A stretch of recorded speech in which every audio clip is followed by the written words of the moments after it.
کرے گا اور ان کو دلیلوں سے قائل کرے گا۔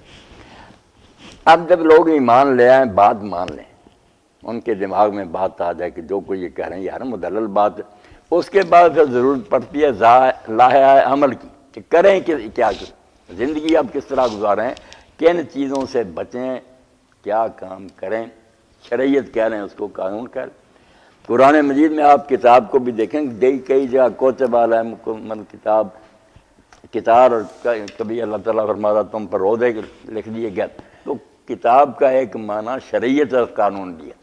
تو دوسری بات پھر اللہ کا رسول یہ کرے گا کہ انہیں پھر کتاب سکھائے گا، قانون جو ہے نا لا، اس کی تعلیم دے گا کہ یہ چیزیں تمہارے لیے حلال ہیں، یہ حرام ہے، یہ کام تم نے کرنے ہیں، یہ نہیں کرنے۔ اور اس سے اگلی منزل پھر آ جاتی ہے حکمت کی کہ بچے کو تو آپ کہتے ہیں یہ کام کرو، اس کو زیادہ فلسفہ سمجھانے کی ضرورت نہیں کہ یہ کیوں کرنا، مگر جب وہ ذرا سے ہوشیار ہو جاتا پوچھتا ہے کہ ابا جی یہ کام کیوں کروں، پھر کیوں کا جواب مانگتا ہے، اس کا نا راز، اس کی حکمت سمجھنا چاہتا کہ اس کا مقصد کیا۔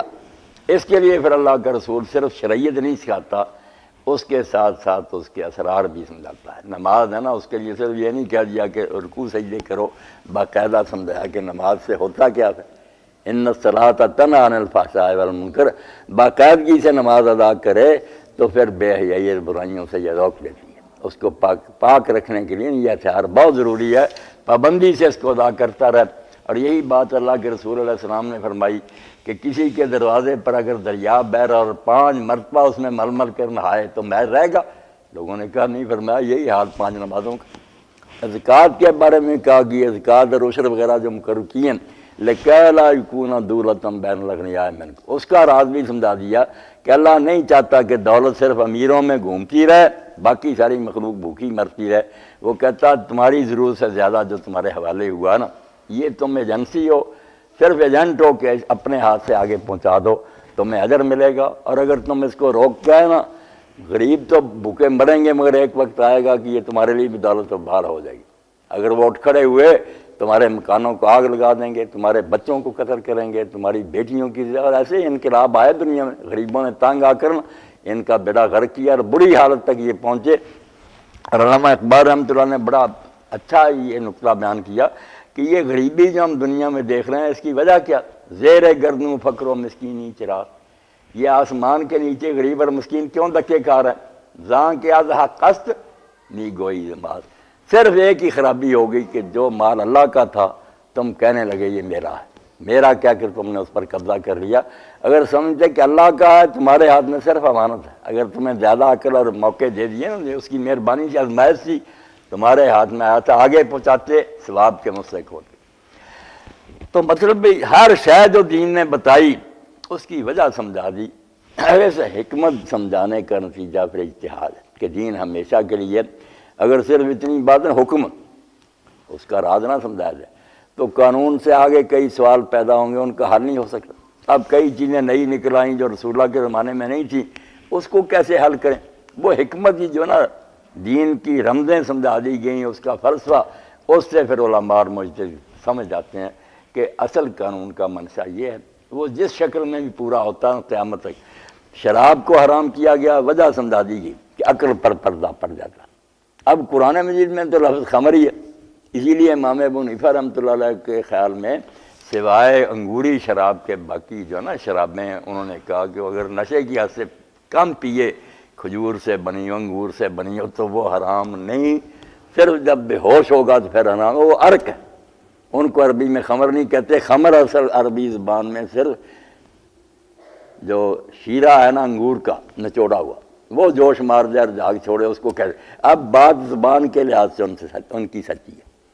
ابن رشد کہتا ہے کہ اگر لینا لغت عرب کو تو عراقی سچے ہیں، واقعی خمر جو ہے نا انگوری شراب ہے، باقی شرابیں خمر نہیں۔ وہ اگر کوئی پیتا پانی کی طرح ہی شربت پی لی، بے ہوش نہ ہو، زیادہ نہ پی جائے۔ مگر دوسرے لوگوں نے کہا یار یہ باتیں ٹھیک ہیں، یہ عربی زبان کی بات، مگر اللہ کے رسول علیہ السلام نے جب فرما دیا کہ ہر پینے والی شے جو نشہ کرے وہ خمر ہے اور وہ حرام ہے، اور اگر زیادہ مقدار میں وہ نشہ کرے تو پھر تھوڑی بھی حرام ہے۔ یہ واضح کلیہ حضور نے سمجھا دی ہے۔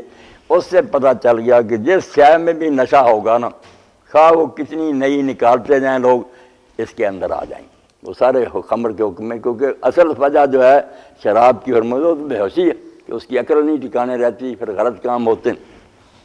تو اللہ کے رسول کے بارے میں فرمایا کہ وہ دلائل دے گا، قانون کی تعلیم دے گا، اور ساتھ ساتھ دین کے جو بنیادی ہے نا اصول اور حکمتیں وہ سمجھائے گا۔ اور اس کے نتیجہ میں ہوگا کیا؟ پھر وَيُزَكِّيهِمْ، جب یہ چیزیں کسی کو نصیبات ہو جاتی ہیں کہ وہ اللہ تعالیٰ کے دین کے بارے میں دلیلوں کا بھی واقف ہو جاتا۔ میں باپ دادے کے کہنے پر نہیں مانتا، کوئی اس سے بات کرے کہ تم اللہ کو مانتے ہو، ایک مانتے ہو، تمہارے پاس دلیل کیا؟ قرآن اس کے دماغ کو روشن کر دے، ہر سوال کا جواب وہ دے سکتا، اور حلال و حرام کی تمیز بھی ہو جاتی ہے، وہ دین کے رموز اور اسرار کو بھی سمجھتا۔ اس کے نتیجہ میں تزکیہ ہو جاتا، پاک ہو جانا۔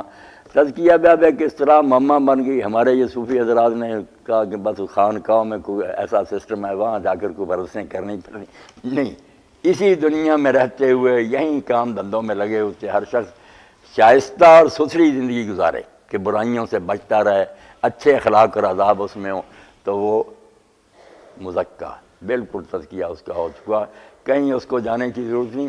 اور اگر کوئی خانقاہ میں روزانہ 1000 مرتبہ پڑھتا ہے کوئی کلمہ، مگر سود کھاتا، جھوٹ بولتا، خلق خدا کو تنگ کرتا، کوئی نہیں، وہ ناپاک ہی ہے۔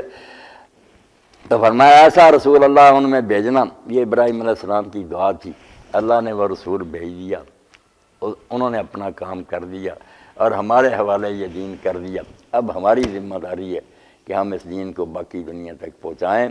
اگر یہ روشنی ہاتھ ہمارے پاس ہے، ہم اس کو بجھا دیں، دوسروں تک پہنچانا تو خدا اپنا ہی بیڑا غرق کر لیں، جیسے ماسٹر صاحب پڑھ رہے تھے، تو اس سے بڑا سانحہ اس دنیا میں کوئی نہیں ہوگا کہ جو دین کے محافظ تھے وہی اس کو تباہ کرنے والے بن گئے۔ یہ دنیا کے لیے قیامت سے بڑی بات ہے، وہ قیامت ہے نا، وہ تو بعد کی بات ہے، جب روشنی بجھ جائے، کہیں ہدایت نہ رہے، بلکہ خود کلمہ گو لوگوں کے گھروں میں یاشیاں اور بدماشیاں آ جائیں، تو اس پر انا للہ و انا الیہ راجعون کے سوا کیا کہا جا سکتا۔ وآخر دعوانا الحمدللہ رب العالمین، وصلی اللہ تعالی علی خیر خلقہ سیدنا مولانا محمد وآلہ وصحبہ اجمعین۔